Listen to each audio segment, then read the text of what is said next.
welcome to We Never Met, the podcast where I have an interesting stranger on every single week. And today I have Trevor Rose-Hamblin of Old Irving Brewing Company in Chicago, Illinois. How are you doing? Man, I'm pretty good. Yeah. I'm a brewer, so I'm just like always and perpetually tired. Is that like a thing amongst brewers? Yeah, I think we're always tired people. Yeah. Yeah. It's because we party harder than most people. It's like part of the job, kind of. Right. And then we also work really long hours and harder than most people. So we're just perpetually tired.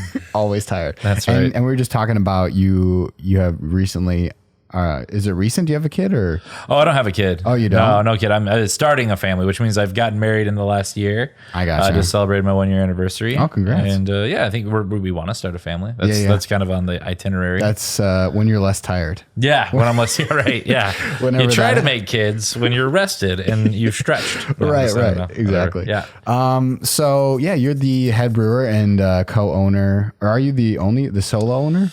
No, I'm not the solo owner. So I have a business partner. His name is Jeff Lindemeyer. He's awesome. Him and I kind of are the owners and operators of the business, and then we have a series of investors. So we do have quite the team of investors, all guys that Jeff kind of knew from before because all my friends are poor. So yeah, you can't look to them for any. No, they're great for emotional support and drinks and hangs, there. But it kind of that's where the buck stops. Yeah. So we were talking, and you're not from Chicago. No. You're from Detroit. You said, or Michigan? Michigan, Detroit area. Okay. So I was born in Lapeer, which is kind of on the lower part of the thumb of Michigan near Flint. Okay.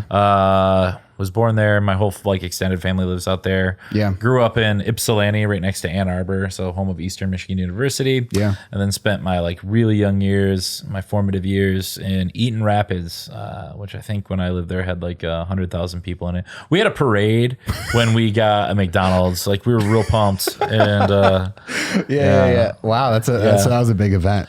It was a huge event. It was almost as big as the time we got meth. So was there a parade for that? It wasn't really it was a weird parade. It was really short and everyone ran back inside right away, really itchy. It's weird.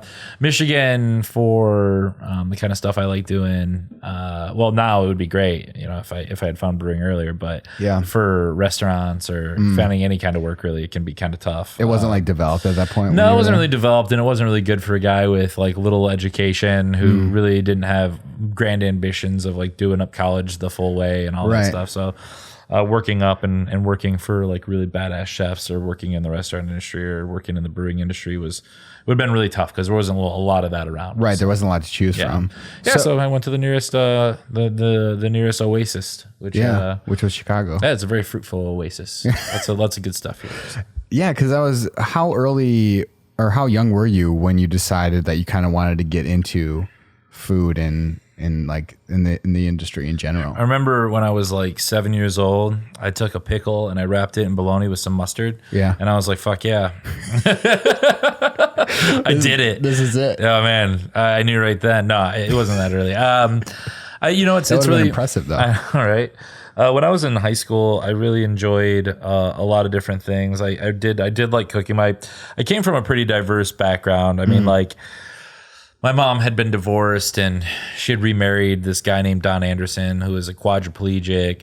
And so I grew up kind of around the disability community, and he was really an activist for his community, as well as my mother, who had a series of mental illness issues throughout her whole life. But I kind of glommed on to helping people and really liked doing that. I was a swimmer, and I was kind of already a captain at my junior year, and I kind of retained that captain role. And so I really like leading people. I knew how to connect with people. I think just through a lot of life experiences in a very, very few years as a young man.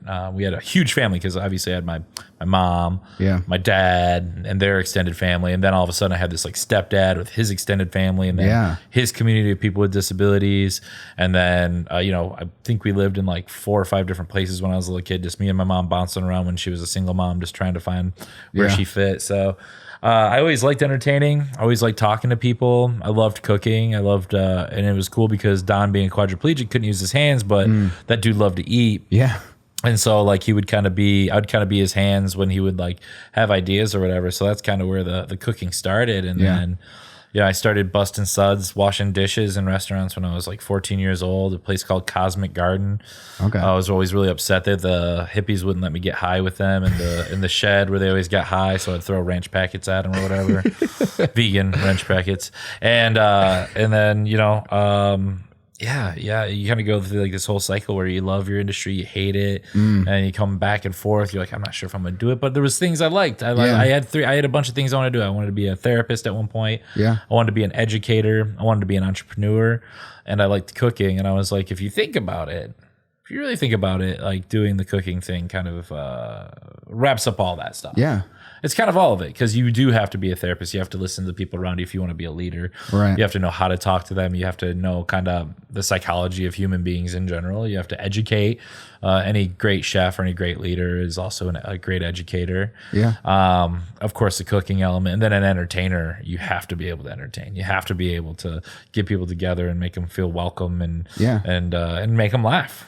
So so that's where it all started, I guess. Because when we're gonna jump ahead, like, and jump back and all sorts of stuff, but like, so when you designed the space that you're in now, was all that thought through? Because it was a place you gutted, right, and redid. Yeah. So yeah, it was. It used to be the space at 4419 West Montrose is like a space within a larger building. So we lease out just this one space. It's 8,500 square feet. When we first looked at it, we kind of came in and it was pretty barren, but it was really big and really open, had huge high ceilings. It felt like a brewery. We liked it. We felt a connection with it right away, and we really liked its openness and everything. On the design part, I think the place already kind of had a layout where it kind of had like these three areas. It had one really big area that was kind of a hall where these trucks would come in because they used to do prefab roofs in there. So it was a roof building company back in the 1980s. So they would like run roofs out of this place.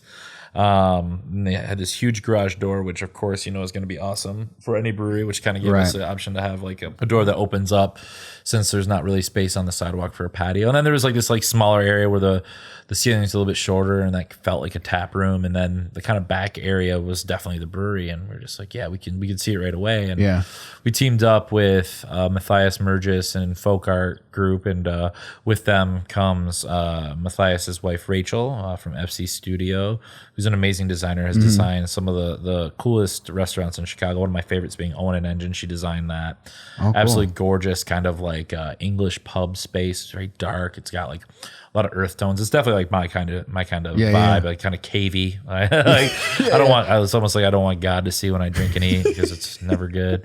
Don't see your face while you're going in. And so yeah, she kind of designed the space, and she did a fantastic job, and kind of knew what we wanted and really went for it. So yeah. Yeah. So when you came from Michigan to Chicago, like, what was your mindset going there? Did you go, because you went to culinary school, correct? I did. At that point, had you gone yet, or did you come to do it? I came to Chicago to go to culinary school. Actually, it was a weird thing. I was scared shitless. I honestly, Don, the same guy I talked to you about earlier, he had actually passed away. And so this is kind of a theme that followed me throughout my life, is like kind of my mentors and people I adored kind of passing away. And, and it usually wasn't in a great way.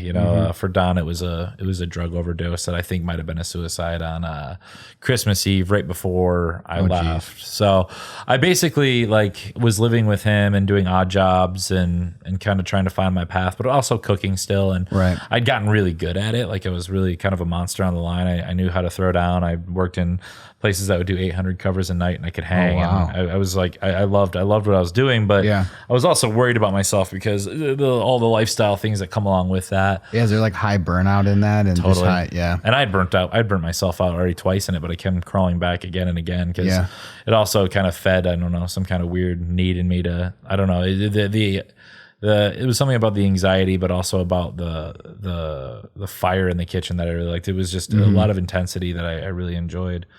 And so, I just kept on kind of wandering back. But after Don had passed away, and I was kind of wondering what I should do, I was like really motivated then to find a path. It didn't matter what, it was just a kind of an awakening. And I was like, all right, I think I want to go out to Chicago. I had a friend whose father is actually was the editor-in-chief at the Chicago Tribune, and he was working at this country club with me out in Ann Arbor called Travis Point Country Club.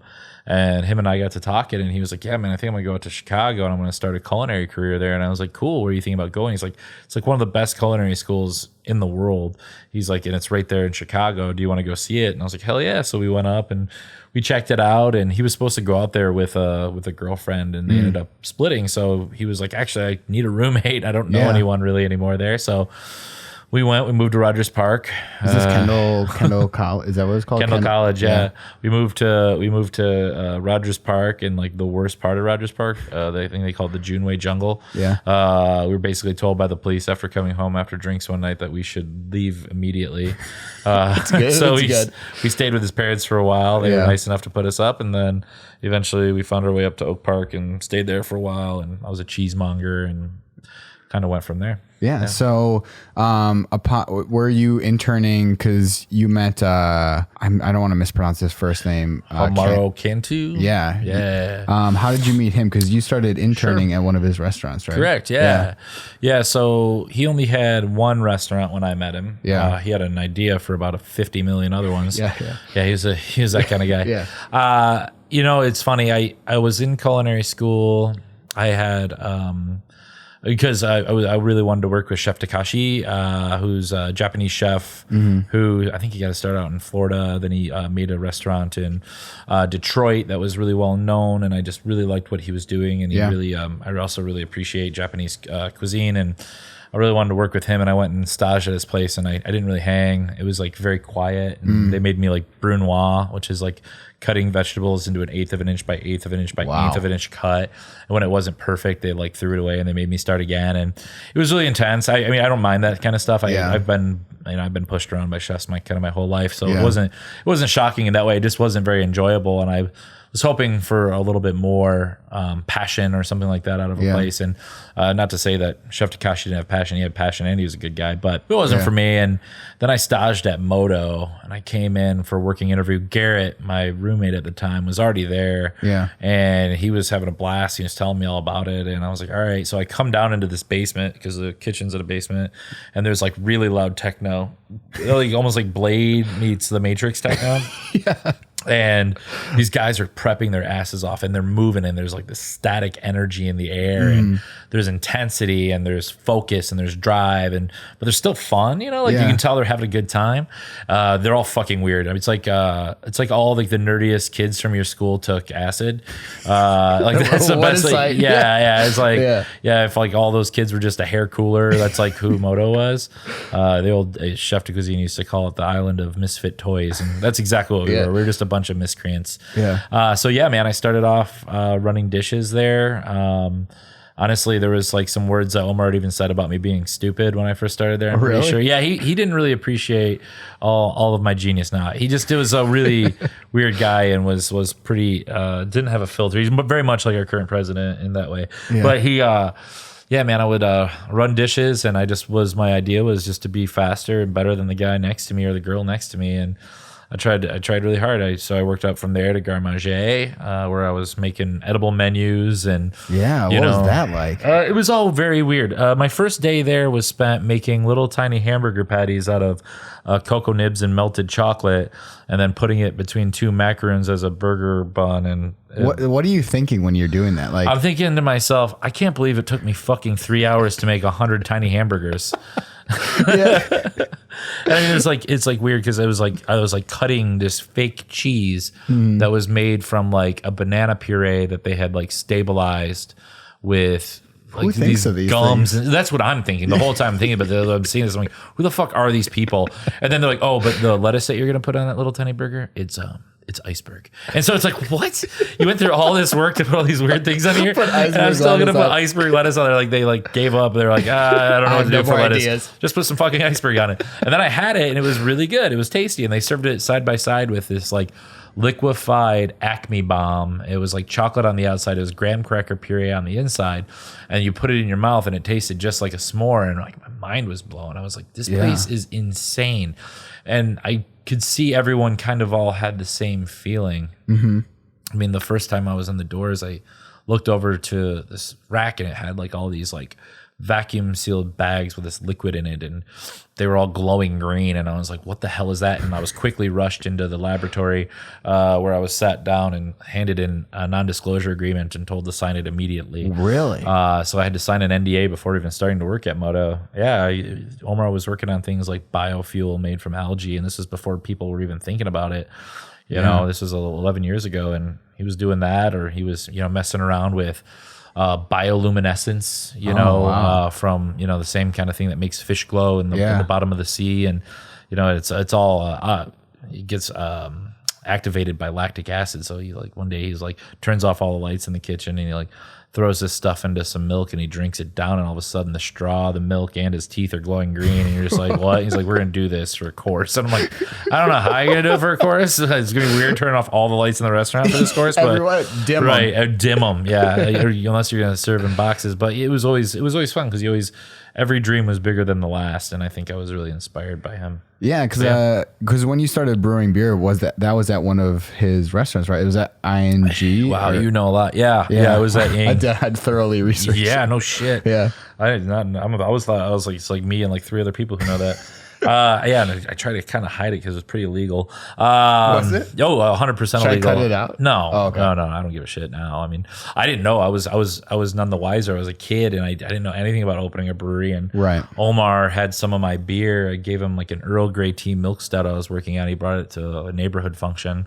He came back, and he was really excited about the beer, and his buddies all really liked it. And I was like, okay, cool. Yeah. He's like, we should brew beer at Ing, which was going to be his new concept. And I said, okay. And so he set me up this homebrew system, or we set it up, me, him, and Garrett actually. And we set this whole thing up, and I had a mill in the basement. I was making beer 5 gallons at a time. You couldn't buy a full beer. You could only buy it in flights. Okay. And on our first night, we sold a fuck ton of flights. And they were all weird beers. I mean, really weird beers that I look back at. I'm like, God, I would never brew that again. But it was, I was just having fun and doing my moto thing, but with beer. And people seemed to like it. So much so that the Illinois Liquor Control Commission came to our door one day with a big ass file, because we had been written up in a couple of magazines for this stuff, and they were like, "Are you Trevor Rose-Hamblin? And is this Ing?" And blah blah blah. I was like, "Yeah." And he's like, "Hi, we're with the Illinois Liquor Control Commission. We just wanted to ask some questions." I'm like, "Yeah, sure. 1 second." So I close the door and kind of go away, and we find out later that that Omar and his business partner at the time didn't have the licensing to be making beer. And so I'm shitting my pants. So I also made a series of just non-alcoholic sodas, cotton candy soda and stuff like that. Yeah. And so I threw it all on tap, and we gave them some soda, and they went on their way. Yeah. Basically just told us we know what you're doing. So stop right now. Don't do that. So that was kind of my entrance into the brewing world, but I loved it. I loved what I was doing. My now wife was in the basement with me, every step of the way, while I brewed these crazy beers, while I'm cussing and kicking shit because homebrewing sucks. And so Were you making beer before that point? Yeah. With me and the same guy, Garrett, man, we were best friends. We would sit around, we'd make beer. He had tons of. Garrett was really the guy who introduced me to brewing. He knew everything about the brewing process. He was really smart. So I didn't even start with extract kits. We started with whole grain. We were milling our own stuff at home. He had built out his own mash tun. I mean, even still, one of the beers I brew to this day called the Precinct is one of his recipes, or at least inspired by his recipe. What attracted you to kind of move in that direction rather than food specifically? I always I love low and slow processes in cooking. So whether you're braising or baking or anything like that it involves a lot of detail work, a lot of time, and a lot of attention, I always really liked it. And so when brewing became a thing for me, I just was always so excited about what was going to come out of that fermenter. And I was always excited about the journey and the path, and how every little tiny detail mattered, and it was just fun. I mean, I'm still having fun with it, and it's years and years and years later, and I'm still learning new stuff all the time. It's cool because it just like cooking, you get to be a student for life, except for you don't have to be studying on the weekends at night until 2 a.m. So it's it's about the same amount of hours as a cook, but they're just better hours. Like you can have a family, you can have a social life that doesn't involve just going to the bar every night. So right. Yeah. So what is a beer that you made early on that kind of clicked for you where you're like, oh, this is actually something that I could do? And the first one that we made that was really good was a Dogfish Head worldwide stout clone, and that's like an 18% stout. Wow. And I didn't think we would ever get that high, and we got real high. It exploded. We didn't know about blow off tubes at this time, so our airlocks like on the ceiling. I think our total yield was like 2 gallons, just because of that. And we eventually hooked up a blow off tube, and Garrett had added like a bunch of like star anise and all these other baking spices to make it very Christmassy. And I remember sitting there and I'm like playing video games on my computer and I'm drinking it. And I think I was like halfway through the glass and I was like really buzzed, but it was freaking delicious. I like really felt like the time of year, and I was actually affected. And at this point I had tasted a lot of good food, and I'm working at a really nice fine dining restaurant and that does really wacky things. And I was like really affected by how good our beer was. And I was like, holy shit, like I actually like this beer. And I brewed other beers I just hated, but we were making pretty good beer, we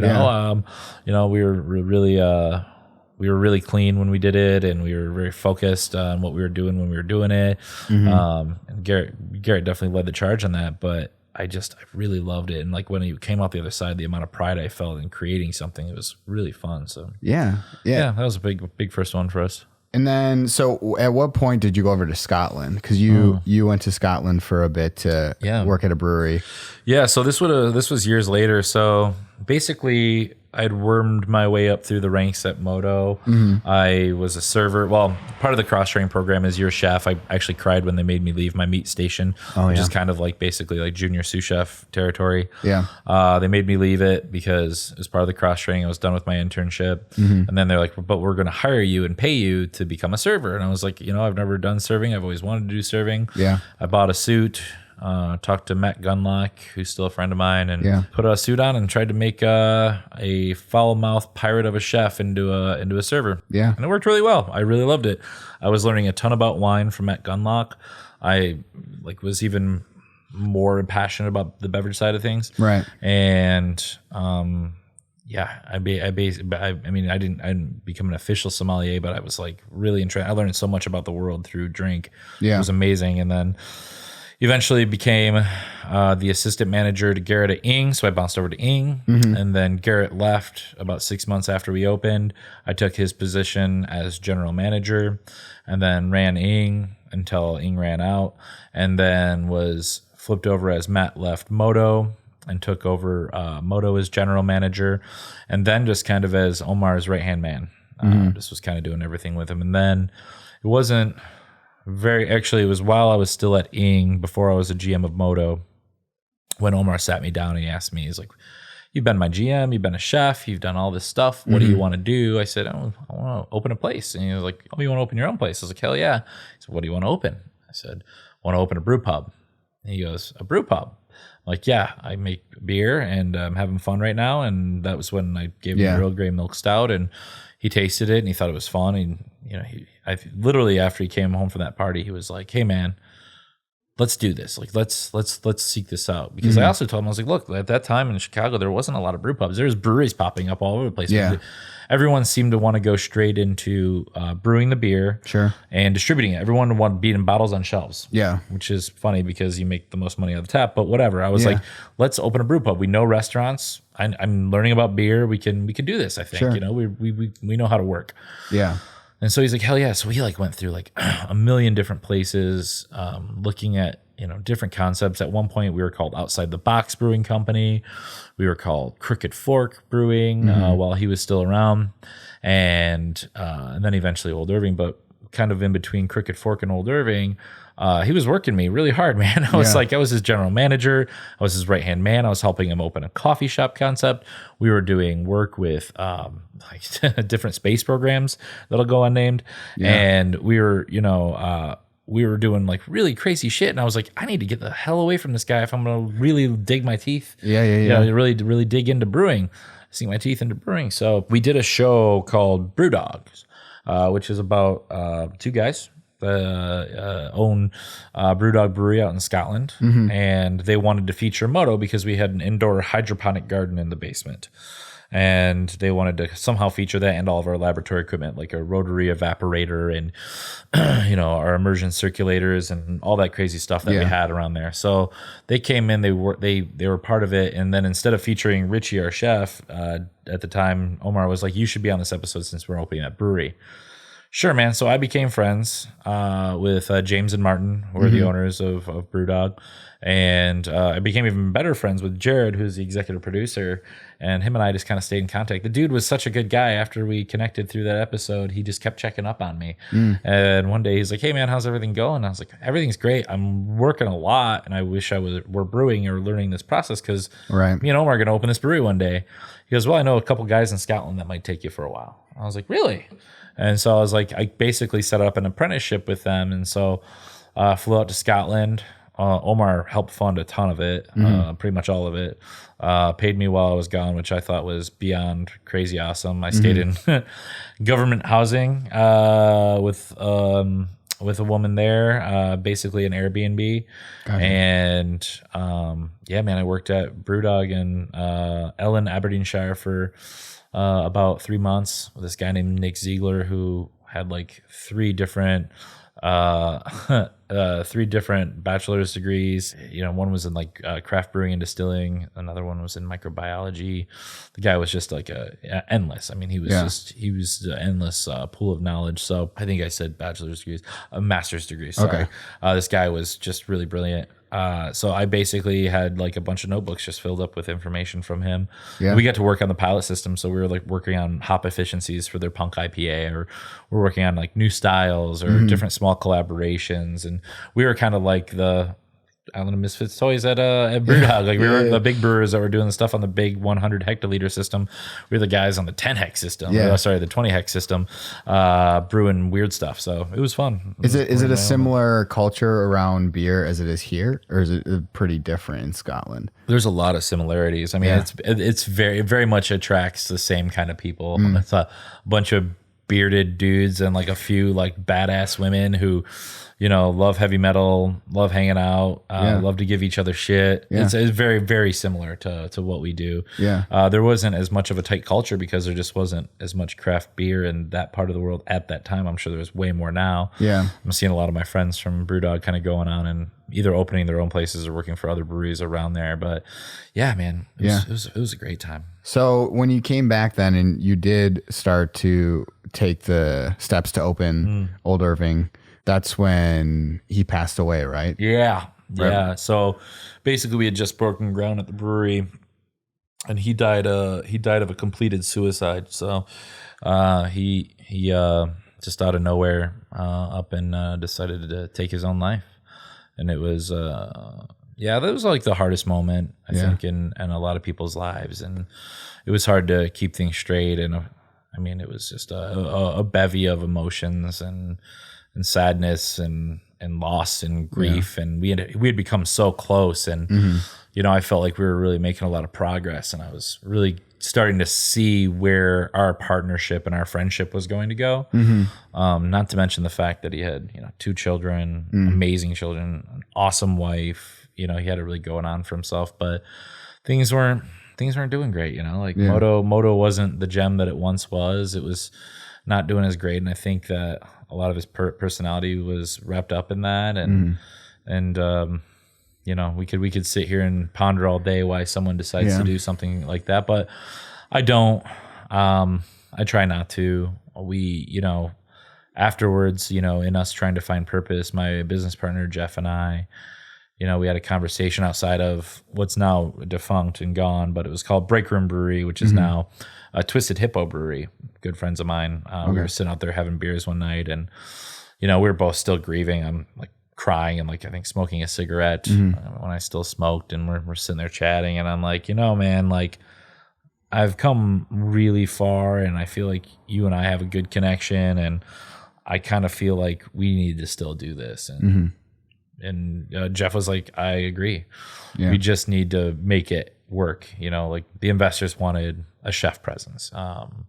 We wanted the chef presence. We wanted to set ourselves apart from other brew pubs. We were in a part of the world that didn't really have breweries in it, so we weren't sure how it was going to do. You know, it was like kind of a scary opening for us, and so we needed that. We needed someone like that. So we teamed up with Folk Art, who they're kind of specialize in food and beverage and management and all that kind of stuff, and Matthias Mergis and them, and they decided to come along for the ride, and that's how we kind of fulfilled that. But it was really me and Jeff kind of putting our heads together and deciding, you know, through grief that we were gonna do something special and try to make this dream that was mine, his, and Omar's dream a reality.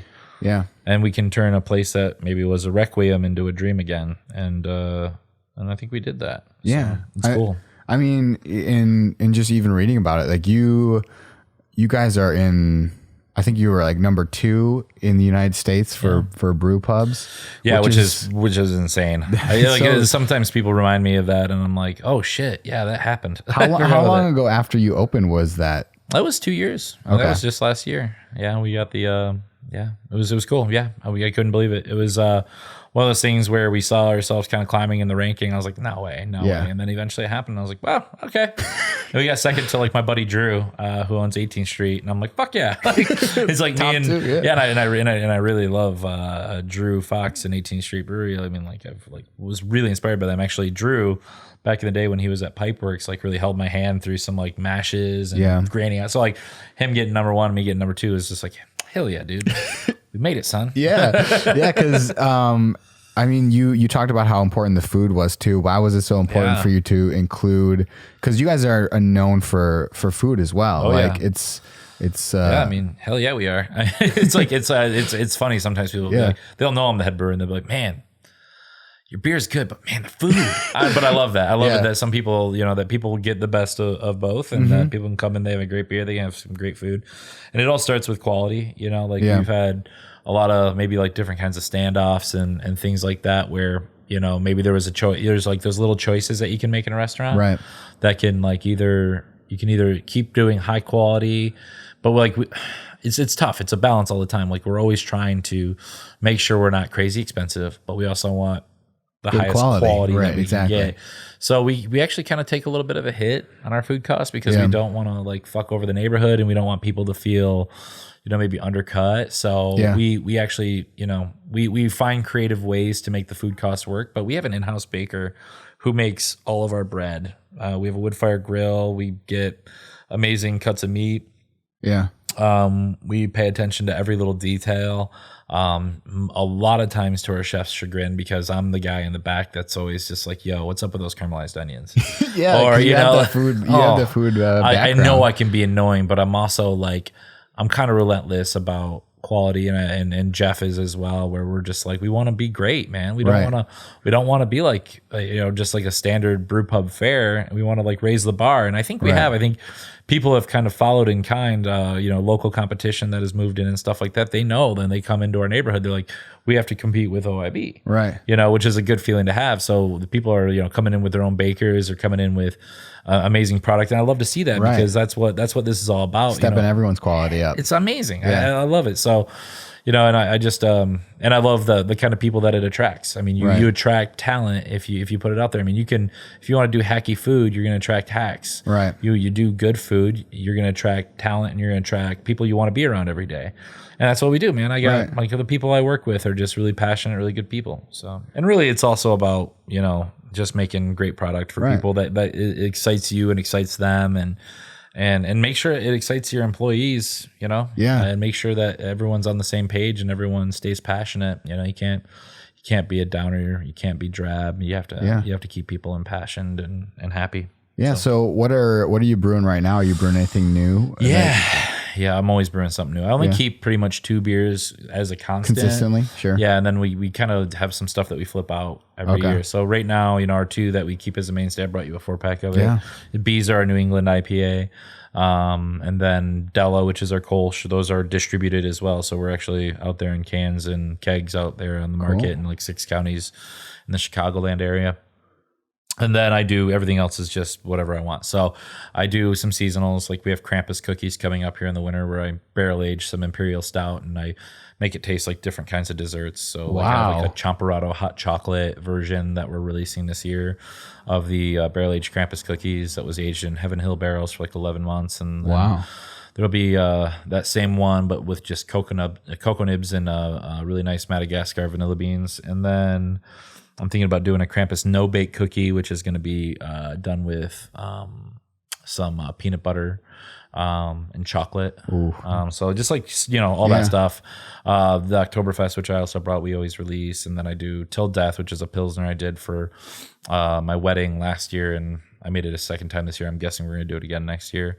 So we have some seasonals. But then other than that, I get real weird with it. Like right now on the menu, I have a Mai Tai PA, which is Mai Tai inspired IPA with pineapple and orange and baking spices like allspice and cinnamon. And, like when I taste this stuff, like I did like a trial of like 10 cinnamons to find the right cinnamon for this beer. And that won actually a trophy at a local competition. Yeah, I saw that. Yeah, so that was fun. And the next one coming up is actually one with the Chaos Brew Club here in Chicago. Amazing organization of local home brewers. They actually have their own standing space where they grow their own hops, and they have like a bunch of different brewing equipment that the members can use. So if you're a home brewer, you should definitely check them out. But they had a competition that was a sour competition. I said, get as weird as you can for this competition. And we judged it and chose a Swedish fish sour by my friend James Sy. I just had Swedish fish today. So did you? They're the best. They're great. So good. We're making a sour with Swedish fish and cranberry juice. And that should be ready next week. We've got, I've done one gluttonous, which is just like a really big sticky Imperial Stout. Doing another one, releasing another one next week, which is going to be gluttonous breakfast, which is going to have chocolate, coffee, and some maple syrup. When you say these flavors, how forward are the flavors? So I realized pretty early on, like the subtlety that I really enjoyed in wine and in certain cocktails isn't as appreciated, I think, in the mainstream beer way. I would say that the Germans get it, and the Belgians, and certain parts of the world where they're making really quality craft beer for eons. They get subtlety, but the main group when I'm doing these kind of adjunct heavy beers, if I'm going to tell you there's Swedish fish in it, it better freaking taste like Swedish fish. I think it's also people want a time and a place, and if you tell them about something, they want that connection, right? And we always played with that concept, with that part of psychology at Moto, so I understand it and I get it, and I want our guests to have that when they have our beers. I want it to take them to a time when they have the Mai Tai. I want them to think about being on the beach. I want them to enjoy that and like have it be a time and a place for them. So it's kind of the idea. Other things on the horizon, just getting ready for Krampus season. That's pretty much it. So. Well, thanks for coming on, man. Where can people find all your stuff? Is it oldirvingbrewing.com? Yeah, you can check us out at oldirvingbrewing.com. Check out our story there. We're doing a lot of work with Hope for the Day. So that's suicide prevention and awareness. You'll see a lot if you keep up with us. You'll see me doing a lot of work with them. Doing different collaborations with different breweries, kind of destigmatizing the conversation about mental health, especially in the brewing and cooking world. And definitely check out our Instagram, Old Irving Brewing. We're always posting our burger of the week. We change our burgers every week. We change our wings every week, and then we have specials during the week as well. Always fun events. Our anniversary is coming up on the weekend of the 21st. So 3 days of Oktoberfest, big steins, lots of good times. That's awesome. Well, I appreciate the mental health stuff too, because I have OCD and anxiety. And it's really nice that you're doing that and, thanks, man. And helping. The thing is there's so many things we don't say, and there's so much stuff that's going on in our day-to-day lives that no one will ever truly understand unless you're in that brain yourself, right? And just like anything else, man, if you're sick, you go to the doctor, you get it checked out. Too many times people don't understand or know what to look for with their mental health, and I hope that people start treating it just as they might treat the rest of their body. So right. we're not just out there trying to like get people to destigmatize the conversations about it. We're trying to get them to think about how we approach it in terms of funding. You know, like a lot of reasons people aren't going to get help is because they don't have the resources. Right. We're creating resources. We're creating affordable options, so people don't have to suffer in quiet or in silence anymore. So yeah, I'm pumped. I'm pumped to be a part of it. Obviously, I have a history of it, yeah. and so it affects me personally. And yeah, man, we're excited for the future of what we're going to be doing with Hope for the Day and organizations like them. Yeah, well, thank you so much, man. I appreciate your time. Of course.